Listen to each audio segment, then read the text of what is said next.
This is the 199th Taiku in the Babylonian Talmud, as it is put forth in the book Taiku by Rabbi Aharon Yehoshua Pessin.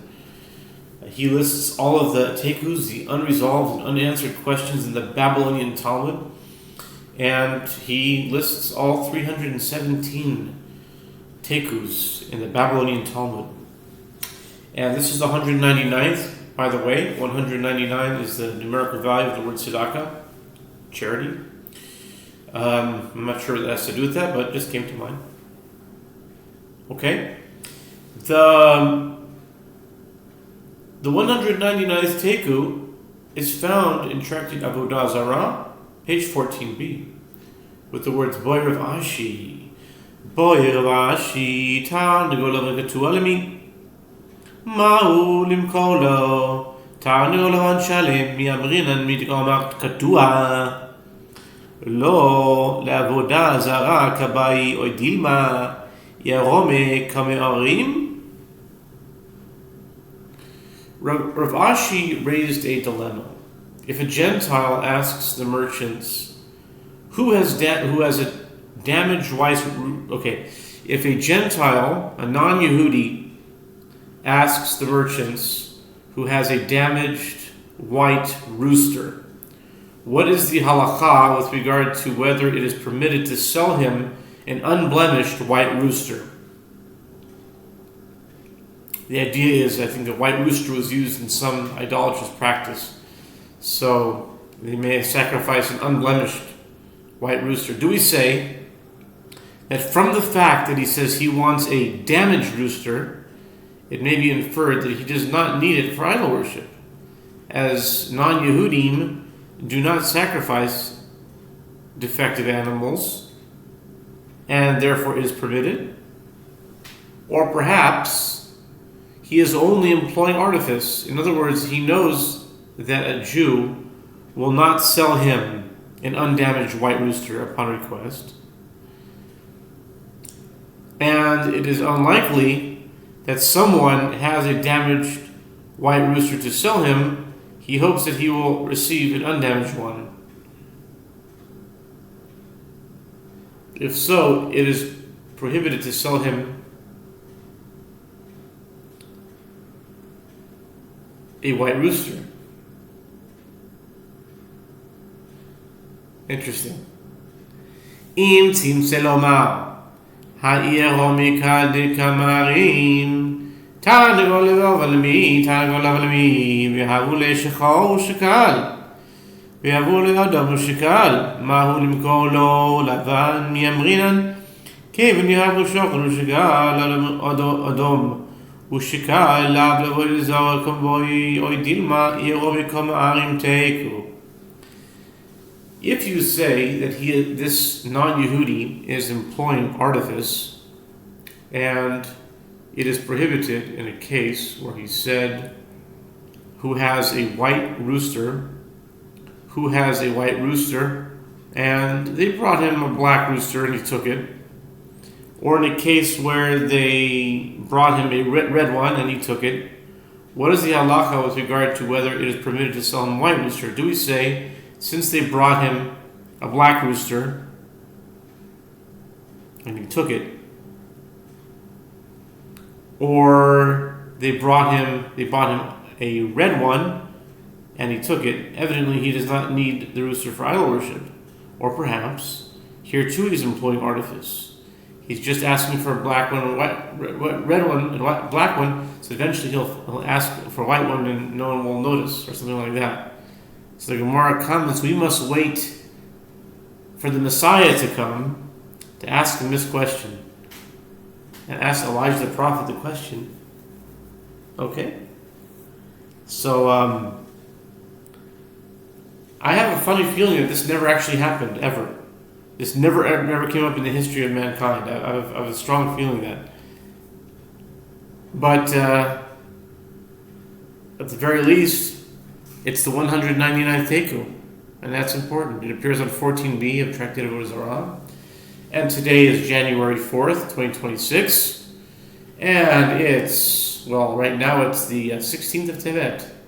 Already in the second half of Tevet. Wow, time is just flying. But right now is time for the personal Taiku.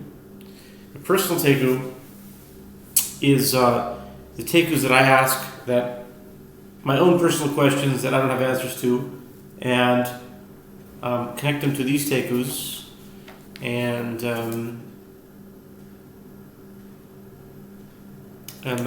so this Taiku is called, well, it's just Taiku 199, because it's on, it might be Taiku 4 or 5, whatever, but 199. So there's a seeming discrepancy.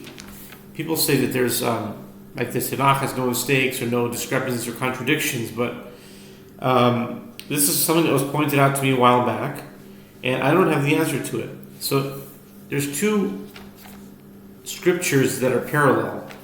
If you look at 2 Kings chapter 8 and verse 25, it says, in the 12th year of Joram the son of Achav, the king of Israel, did Achaziah the son of Jehoram, king of Judah, begin to reign. Okay? It says that he was 22 years old. 22 years old was Achaziah when he began to reign, and he reigned 1 year in Jerusalem, and his mother's name was Athaliah, the daughter of Omri, king of Israel. Okay? Hold that thought. But remember the age. 22 years old was Achaziah when he began to reign. Okay. Now there's a parallel to that. It's the same information, but just it's written in Chronicles. Let's see what Chronicles says about the exact same person and their age. Let's go to Chronicles, the second book of Chronicles, Divrei Hayamim, chapter 22. Parachav Bet. What does it say? And the inhabitants of Jerusalem made Achaziah, same one, and it's not a different Achaziah, it has to be the same because his mother has the same name and his father has the same name, so it's definitely him. And the inhabitants of Jerusalem made Achaziah his youngest son king in his stead, for the band of men that came with the Arabians to the camp had slain all the elders. So Achaziah, the son of Jehoram, king of Judah, reigned. 42 years old was Achaziah when he began to reign. And he reigned 1 year. Okay, so it's definitely the same person. His mother's name was Athaliah, daughter of Omri, so it's definitely the same person. Not another person named Achaziah. He reigned for a year, they got that both right. His mother is Athaliah, daughter of Omri. Father is Jehoram. But why is it that in Chronicles it says 42 years old he was when he starts to reign, but in the book of Sefer Melachim, in the book of Kings, it says that he was 22. Was he 22 or was he 42?